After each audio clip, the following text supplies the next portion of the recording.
Hello, everyone, and welcome to this week's episode of the DVC Show, coming to you from the Bob Varley Studio in Orlando, Florida. I'm your host, Pete Werner, joined at the table this week by my good friends from DVC Resale Market.com, Miss Marissa Valaton. Hello, hello. From DVCRentalStore.com, Mr. Paul Krieger. Hey, everybody. From MoneroFinancial.com, Ms. Amy Krieger. Hello.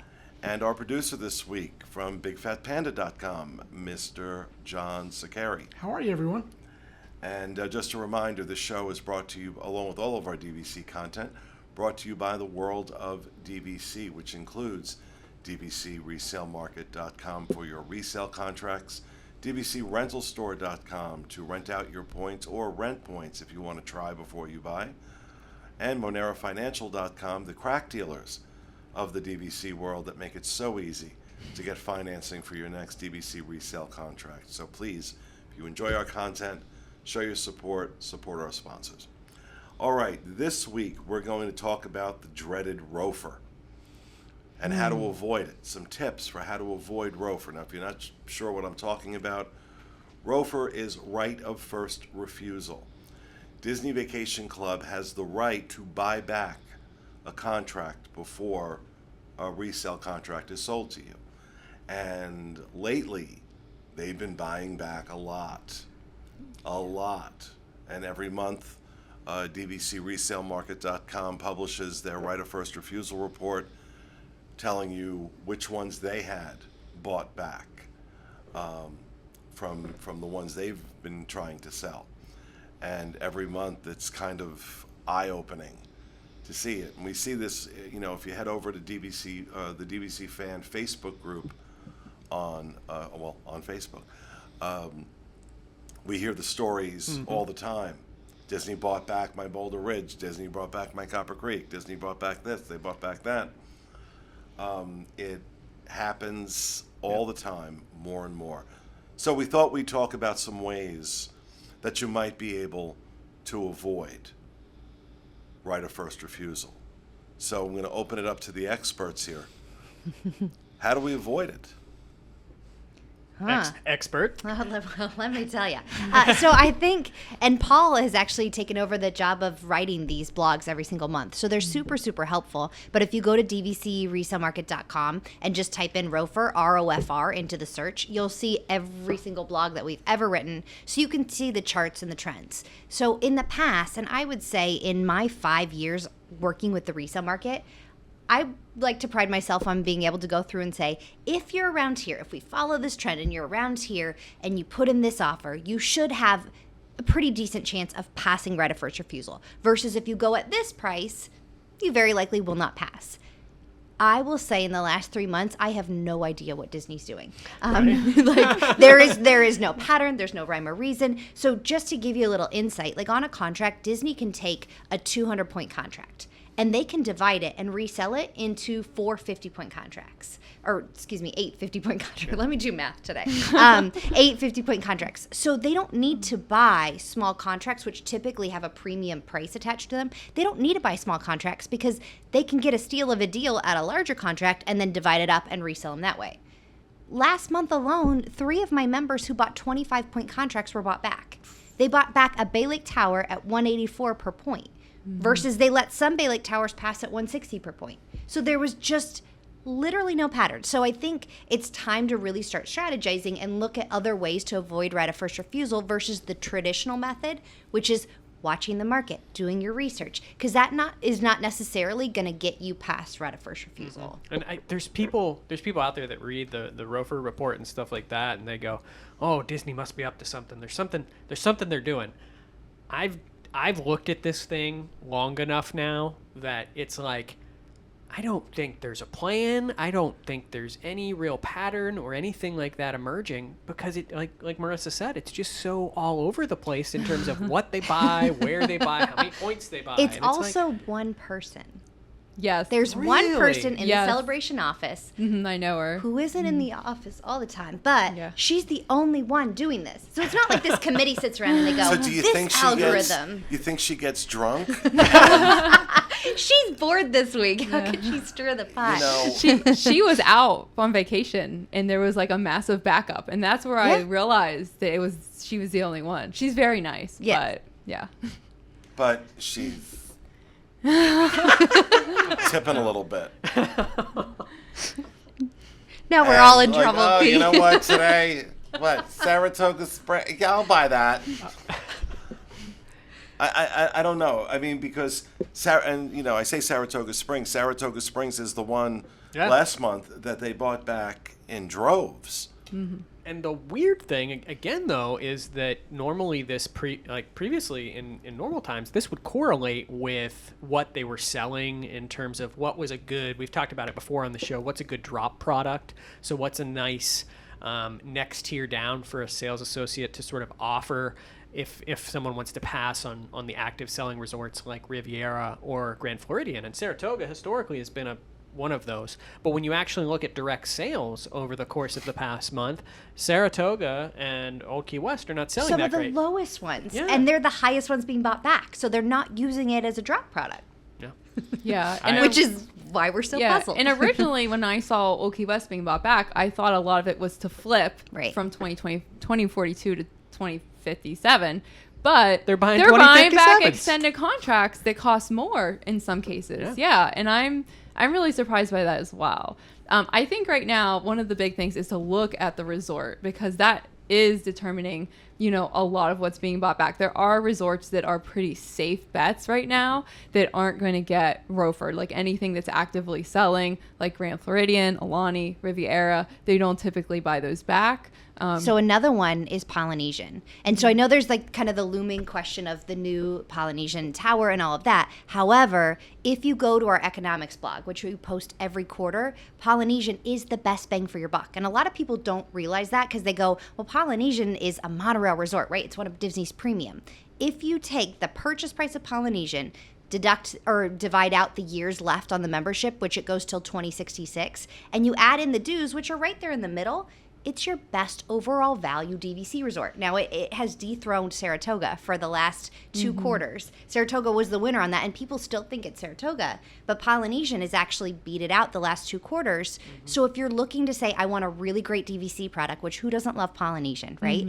Plus, I want to pass right of first refusal, that's where I would guide you right off the bat. But yes, Polynesian, Alani, Vero Beach, Riviera, Grand Floridian, those are pretty safe bets. And the fact that they're not buying Poly right now, if anyone wants sort of that hope that when they start selling the new Polynesian tower, that it's going to be part of the current association, I think that's where that hope lies. Yeah. Is that if I they're agree. not buying it right now, that's an indication that it's probably going to be a part of the same association, but we just don't know that for certain yet. But when we look at trends of what they've done in the past with some of these, Grand Floridian is another one that's a perfect example of that. They stopped buying back Grand Floridian when they decided that they were going to do this villas expansion there. So again, we're reading tea leaves and stuff right here in terms of those things, but I agree, in terms of, buy a resort that is not actively being ROFR'd. There's a lot of those resorts out there, and still amazing deals that you can get if you're tired of battling the ROFR monster. So let's talk about the resorts that are not being brought back at quite the same level as some other ones. Vero Beach, hardly being bought back at all. They bought one contract They back bought in one. January. yeah. In the That was rolling a- 12 that months. was a particularly heavy drinking. Were you for the her. one? No, you weren't the one that got it bought back. No. Oh, not on Vero, no.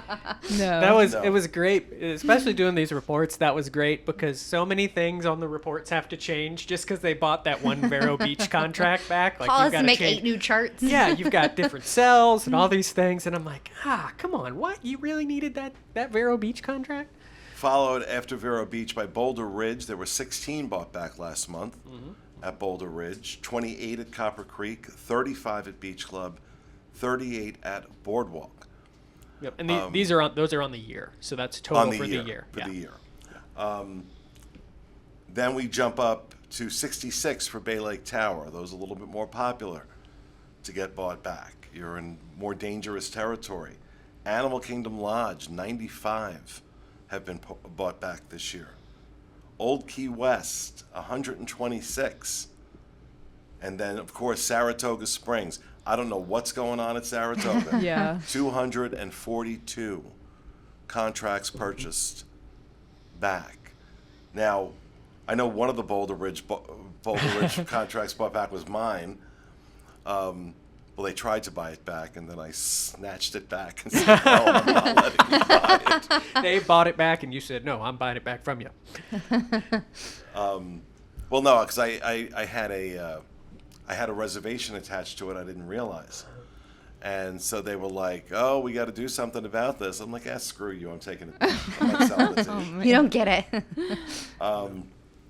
And then there's the ones that are missing from the chart because they're not bought back. Right. So like Grand Cow, Hilton Head, the ones that we had just talked about, Yeah. those are at 0. And Alani, Riviera, Alani, Grand yep. Floridian, Polynesian. And so something we highlighted in this month's report is that, on the year, Disney has now bought back more contracts in the first 2 quarters of 2022 than they did for the entirety of last year. So it just tells you how aggressive they are being with these efforts. It doesn't look like it's going to slow down. But that shouldn't be a deterrent in terms of buyers. Do you think that they're doing that to make up for what they didn't buy last year, and that next year it's going to normalize? Potentially, but last year was still a pretty high year. Last year, on the whole, I think last year was still the highest year on record. 2020 was the year they really slowed down. 2021, they bought back more. So maybe there's some pent-up budget that they have for those buybacks. But the weird thing is they're sitting on these points. So that's where I think that they might do some sort of promotion. Whenever I've seen that before, there's this pattern of where they buy back a lot and then they don't ever resell it. And as guides working for Disney, you can see the inventory and you go, why do you have all this inventory? And you're not allowed to sell it. So that could be another reflection of why it's not showing on the report, is they build up the inventory and then they'll save it for like a special promotion or discount. And then they'll say, you get this discount. Not to say that's definitely going to happen, but that could be something coming down the pipeline. So we could see like a Saratoga direct Yeah. sales promotion eventually. Because they're inflating those prices so high, like $200+ per point now for all of those resorts.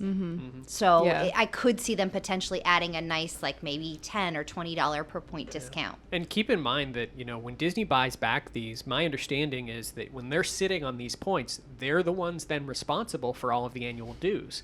So, they only want that level to get so high because it's costing them money to be sitting on these points long term. So there's got to be some thought process there. Well, I picked up a bunch of Alani points in December with that crazy promotion that ended up bringing the price of those points almost down to resale level.